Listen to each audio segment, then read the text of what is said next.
RedBird Stock Analysis Tool video tutorial series. A series of 10 video tutorials to help new users learn and understand the RedBird product. In video tutorial 6, we will talk about system activation and live monitoring. We will show users how they can take all of the maintenance data they established in video tutorials 1 through 5 and now apply that in live monitoring mode.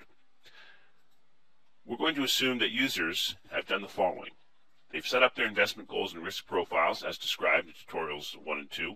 They have identified and screened active stocks and ensure that those stocks appear to show good simulated performance and stability against the risk profiles as described in tutorial number 2. We're also going to assume that users have defined portfolios and other system settings as described in the earlier tutorials. Within this particular tutorial, we're going to cover the following. We're going to show users how they can validate their system setup before they activate the system. We're going to show systems how they actually switch from maintenance mode to live operations mode. We're going to describe what sort of things to expect on the screen when you go from maintenance mode to live operations mode. We'll take a brief tour of some of the live operating monitors and displays, and then we'll show users how they can suspend live operations mode and return back to maintenance mode. So let's go ahead and get started. I already have a RedBird session up and running, so I'll just put this away. Here we go. So we'll notice by default when we log on to the system, we're in maintenance mode. So we'll see the mode here says maintain, mode says maintenance.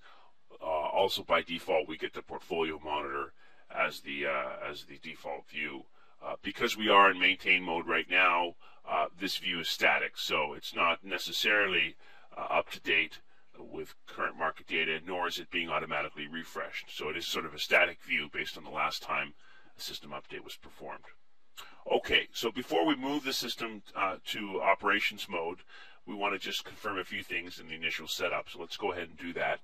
First thing I want to do is click on the system button. In the first tab, operations tab, I want to make sure that these settings are correct, that they're what I desire. So we'll just make sure the timers and displays looks reasonable. A couple of critical settings here are only update system when market is open.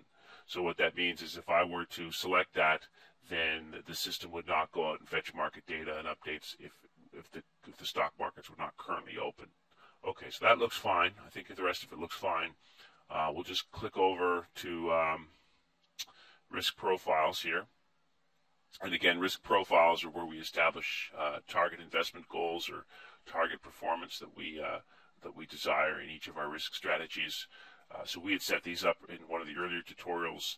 We added a few initial stocks. We recalculated the system, and we determined that for the stocks that we have, these are fairly realistic risk profiles and investment goals. So this seems to be fine for now. Let's go ahead and exit that.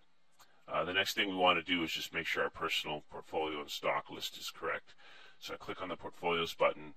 I'll go over to active stock list. I'll just make sure that these are the active stocks that I do want RedBird to monitor. Okay, there's 10 of them.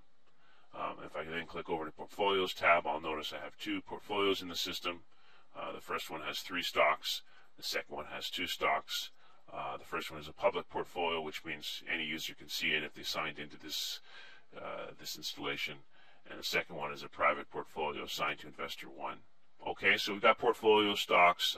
Right now, if I click on alert settings, there are no alerts defined in the system, and that's optional. So I won't worry about that for the time being. Okay, so go ahead and click exit. I think we've got what we need to put the system in live operations mode.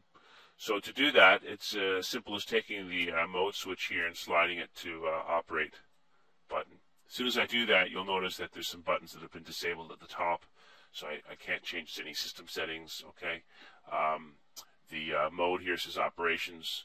I've also got 2 buttons here at the top, activate and update. The activate button, what that would do if I clicked on it is it would force the system to start the automatic timers, the background timers that I discussed earlier. And what those timers do is they go out periodically at regular intervals to the market and collect market data. They force a recalculation of metrics, signals, opportunities. It runs the whole system update process automatically on a timer. So I'll show you how to do that in a second. the button beside it, update, it does the same process, except it does it once and it does it manually. So if I click on that button, it would run an update cycle. It would run it once, okay, but it wouldn't do it automatically, okay. And as any of those updates process are running, we'll see a progress bar in the bottom left-hand corner here. So let's go ahead and activate the system, okay. So let's click activate. It says activate the system now. When I click yes, it's going to perform a few checks just to make sure that it can activate the system. It's going to warn me about any health issues or system issues. So I'm going to click yes. Okay, so we'll notice immediately as I did that, it's already initiated the first system update process. If I look here at the bottom left-hand corner, this is the progress bar that shows me all the stages for the system updates. Okay, it involves getting market data, recalculating signals, recalculating opportunities, and that sort of thing. It always does that once initially when I click activate, and then what will happen is that process will repeat itself automatically every 300 seconds. Okay, and I'll know it's 300 seconds because the number 300 is here. That's my timer.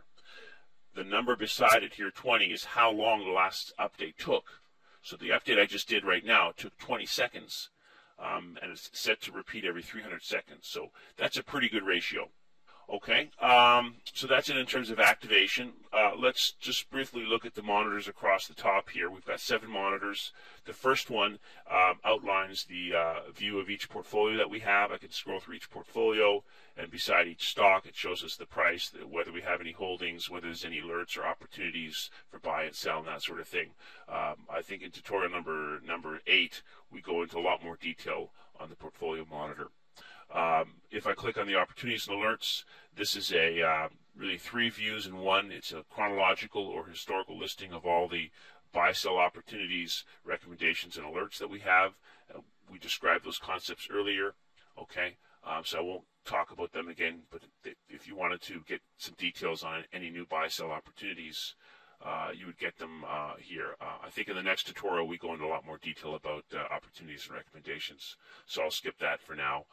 The third live monitor that would be automatically updated and refreshed with every system update is the stock holdings. So if I were to actually purchase stocks, the holdings would be updated and it would be reflected in this monitor. Okay, all these monitors are now live and real time.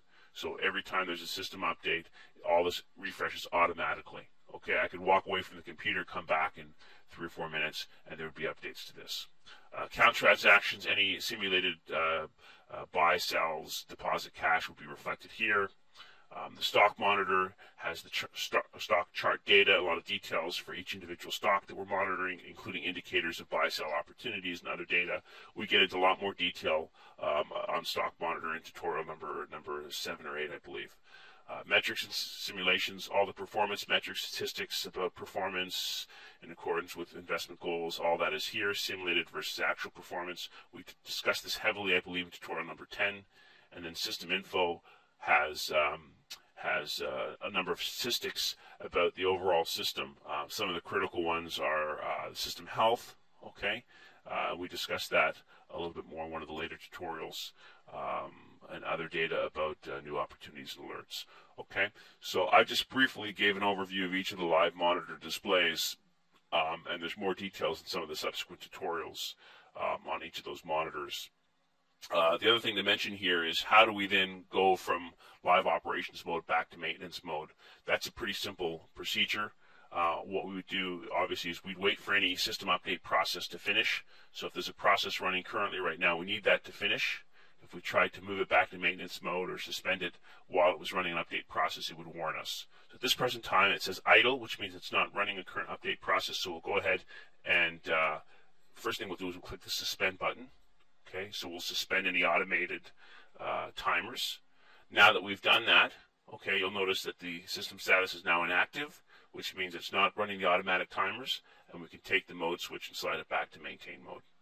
Okay, and that concludes tutorial number 6.